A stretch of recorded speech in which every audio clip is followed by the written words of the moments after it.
Salut à toutes et à tous et bienvenue sur Cult Geek. On est déjà à l'épisode 4 des G.I. Joe Valor vs Venom.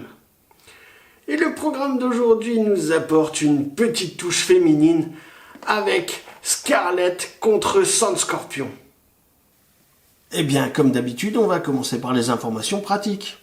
Ce quatrième blister fait partie de la vague 1, commercialisé au prix conseillé de 6,99$ et sorti courant 2004. Son poids est de 130 grammes. Maintenant, Hasbro nous a habitués à quelques anomalies et spécificités, et là nous en avons à nouveau une qui se trouve sous le blister, et tout simplement nous pouvons lire Agent Scarlett versus Sandscorpion, alors que sur la face avant il y a marqué tout simplement Scarlett. Maintenant, aucune explication à cela. Hasbro nous a habitués, donc on passe. Justement, on va passer à la review en détail.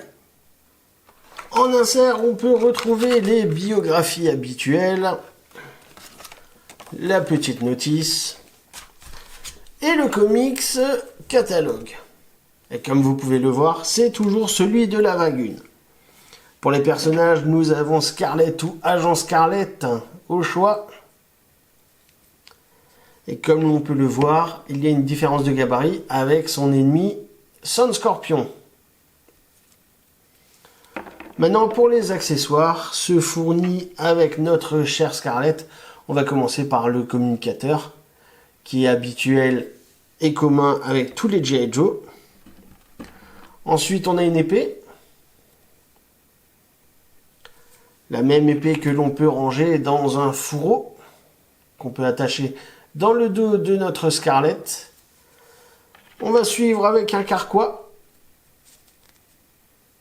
qu'on peut également lui attacher dans le dos. Et là, par contre, il va falloir faire un choix.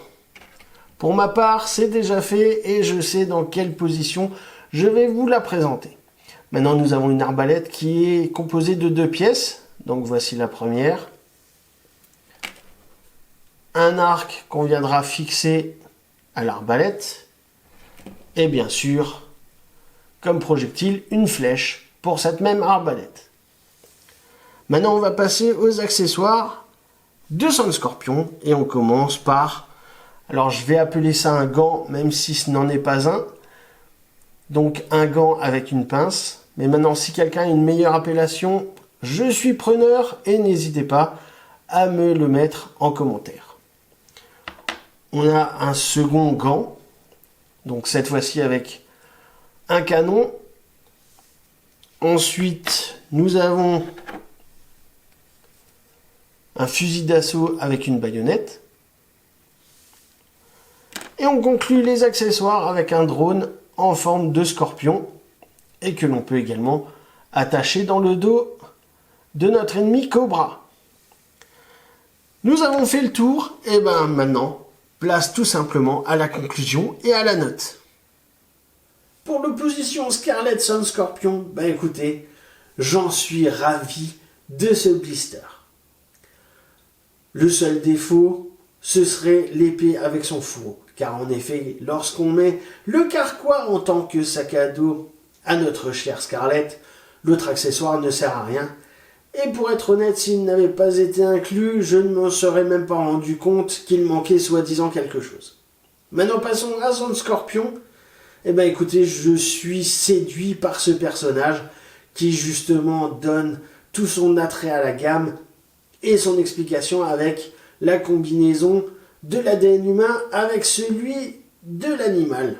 Et là, en l'occurrence, le scorpion qui est également très bien représenté par ce fameux drone que l'on peut mettre également en tant que sac à dos. Donc je vais donner une note de 14 sur 20. Bien écoutez, laissez-moi en commentaire vos notes et vos impressions. Alors si tu as aimé cette vidéo, n'hésite pas à la liker, à la partager, à t'abonner à la chaîne Cult Geek et à me suivre sur les réseaux sociaux. Allez, tchuss!